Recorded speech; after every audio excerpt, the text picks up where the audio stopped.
कहाँ समझ रखा था बे? छत्ते पे हाथ डाला तो बस डसने वाली मधुमक्खियों का राक्षस हूँ। ওকে তো ভাই লোক, গতকাল সারাদিন অপেক্ষায় ছিলাম প্রভাসের দ্য রাজা সাপের ট্রেইলারের জন্য। আর ভাই রিলিজের পর যা দেখলাম, 400 কোটি বাজেট দিয়ে 600 কোটির আদি পুরুষকেও টক্কর। জোকস অ্যাপার্ট, ট্রেলারটা প্রথমবার দেখে ভাবলাম ঠিকঠাক, দ্বিতীয়বার দেখলাম তারপর মনে হলো কিছু তো ইন্টারেস্টিং অবশ্যই আছে। আর ভাই আপনি প্রভাসের সিনেমাকে নিয়ে যতই গালাগালি দেন না কেন, ইন্ডিয়ান সিনেমার মধ্যে কেউ যদি বক্স অফিস কিং হয়ে থাকে সেটা হলো রেবেল স্টার। দেখবা এই রাজা সাপও 100 থেকে 150 কোটি প্রথম দিনই ওপেনিং নিবে।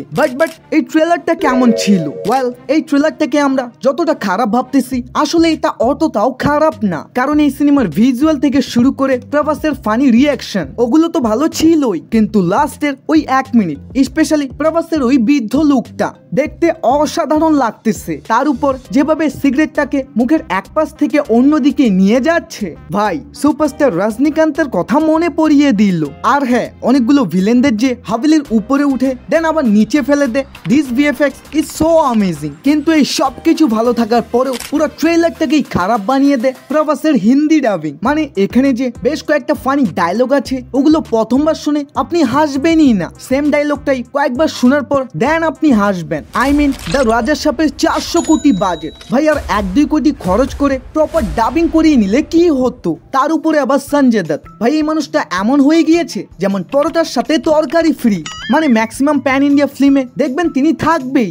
ওয়েট এখনো তো ট্রেলারটার শুরুর দিকটা নিয়ে কথাই বলিনি। ট্রেলারটা 33 সেকেন্ড পর্যন্ত ঠিকঠাকই ছিল, বাট 34 সেকেন্ডে যখনই এই ক্রিয়েচারটা আসে, what the fuck, then LED ভূত ও কুমির, ভাই এগুলো দেখাচ্ছে আমি নিজে মরে ভূত হয়ে ওই সিনেমায় কাজ করতাম তাহলে বেশি ভালো হতো।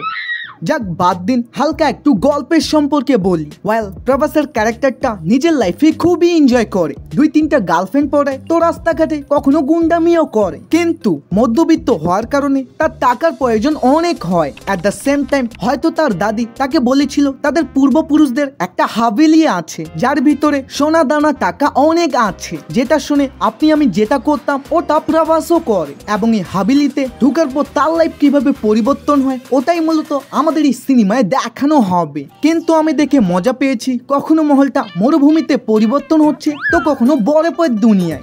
মানে যাই হোক না কেন, মুভিটা দেখে আমরা অবশ্যই মজা পাবো। আর ওভারঅল যদি একটা রিভিউ দিই, হিন্দি ডাবিং বাদ দিয়ে বলা চলে আমার সবকিছুই ঠিকঠাকই লেগেছে। এবং এই সিনেমাটা রিলিজ হবে 9 জানুয়ারি, মানে রিলিজ হতে আরো 3 মাসের একটা লম্বা টাইম আছে। তাই বলা যায় না যে ভিএফএক্স এন্ড সিজিআই নিয়ে আমরা সমালোচনা করছি ওগুলো সামনে অনেক বেশি ইমপ্রুভ হতে পারে। বাকি ফেস্টিভ্যালের কথা মনে আছে তো? দ্রুত 50,000-এর ফ্যামিলি বানিয়ে দাও, সাথে সাথে ফেস্টিভ্যাল ভিডিও ড্রপ নাও। বাই।